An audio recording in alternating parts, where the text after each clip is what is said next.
Okay, welcome. This is our fifth Flipcast. Today we're going to be examining environmental philosophies. We will refer back to the content of this Flipcast constantly throughout the course.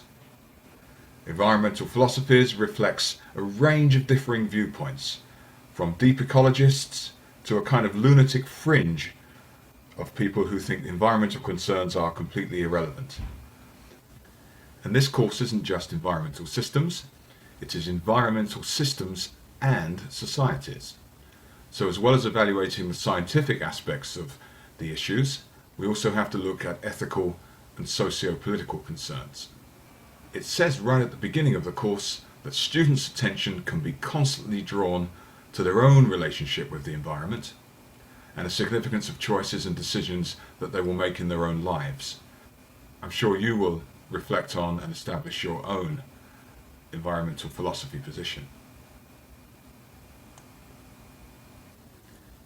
If we look at the syllabus as written, environmental philosophies appears right at the end. Here we go. Environmental value system, 6 hours.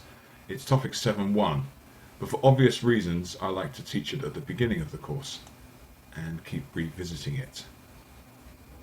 So what is an environmental value system? I suppose it's a world view on the environment.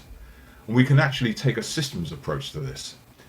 Remember that the systems approach has inputs and outputs. So for any given human being, the inputs would be things like education, your cultural influences, religious doctrine, and the media, propaganda that's around. And then outputs would be the human decisions, perspectives, political and economic ideology, and the most important thing, your courses of action. I would have no hesitation in describing Black Elk as a deep ecologist.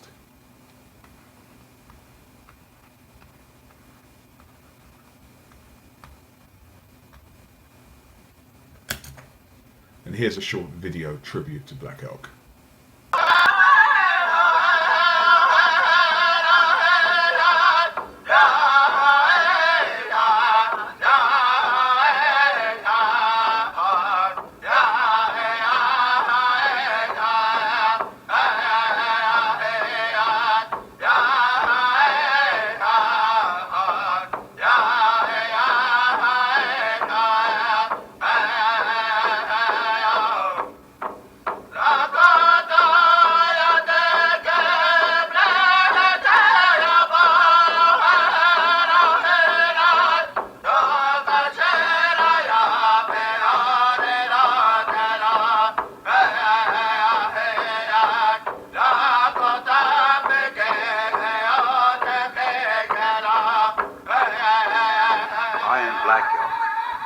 This is the home of my people, the Lakotas.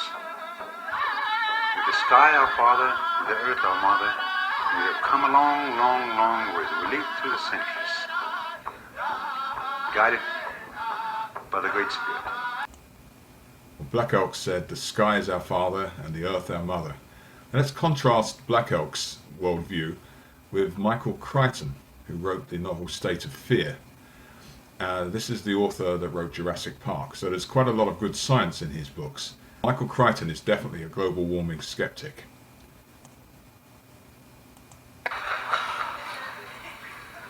The second thing I discovered was that attempts to provoke fear tended to employ a certain kind of stereotypic and very intense language. For example, here's a quote on climate. We simply cannot afford to gamble by ignoring it. We cannot risk inaction. Those scientists who say we are merely entering a period of climate instability are acting irresponsibly. The indications are that our climate can soon change for the worse are too strong to be reasonably ignored. Familiar language, isn't it? But this is not actually about global warming. It's about global cooling. Fear of a new ice age. Is anybody here worried about an ice age? Is anybody upset that we didn't act now, back then, to stockpile food and all the other things we were warned that we had to do?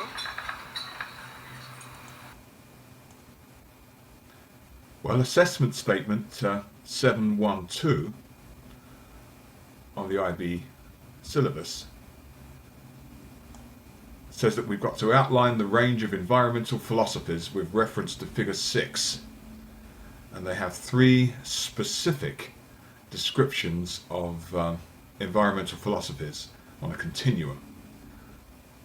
And I'll try to make a PDF with a lot of text interesting. I'll make it come alive for you. Here's the continuum.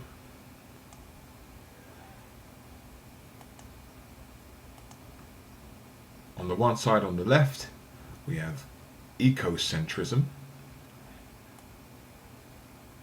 Ecocentrism. In the middle, we've got anthropocentrism. And on the right, technocentrism. And let's look at what the words mean. So way on the left, ecosystem is all about nature, nature-centered. Anthropo, of course, means people, people-centered. And on the right, technology-centered, techno-centered.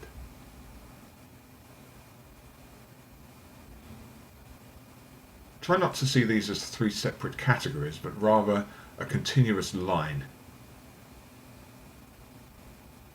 Let's look at ecocentrism in a little bit more detail.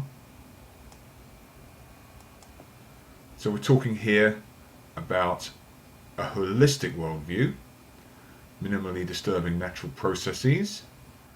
The notion of sustainability that we met before is very important, and a kind of spiritual and self-imposed restraint on resource use.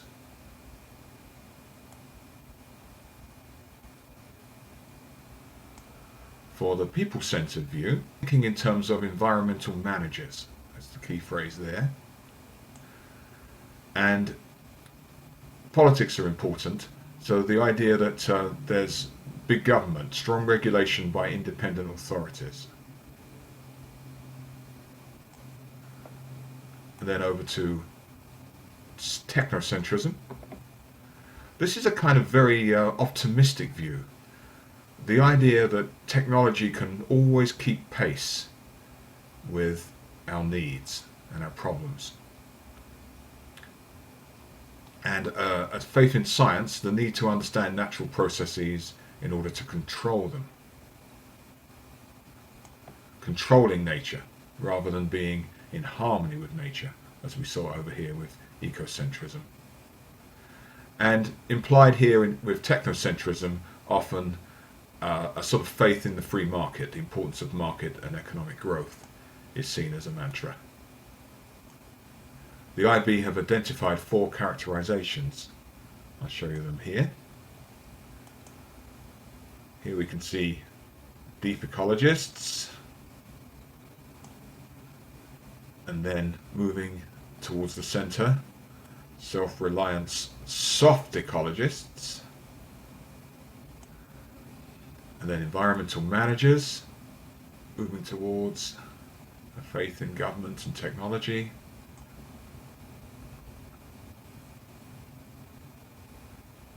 and finally the cornucopians. Here's a cornucopia. It's an old myth, the horn of plenty, the kind of thing that the Greek gods had on Mount Olympus. The idea that the earth will always provide. Cornucopia is a metaphor here, and maybe a slightly over-optimistic one. So that's figure 6 explained, a pretty dry document, and you'll have your own copy of that. When we return to the classroom, working collaboratively, you're going to navigate to the bottom of the Environmental Value Systems page on the syllabus. And there you'll find 8 video clips. In no particular order. I want you to look at them carefully and discern where each of the individuals lie in terms of their environmental philosophies on the figure 6 continuum. Whether these people are nature-centered, people-centered, or techno-centered. And one of them may be so extreme that he won't even fit into the continuum, but we'll let you decide that for yourself. And then perhaps the most important thing, when you've done that, will be to decide where you lie on the continuum. As I always say, be careful out there and never ever stop thinking.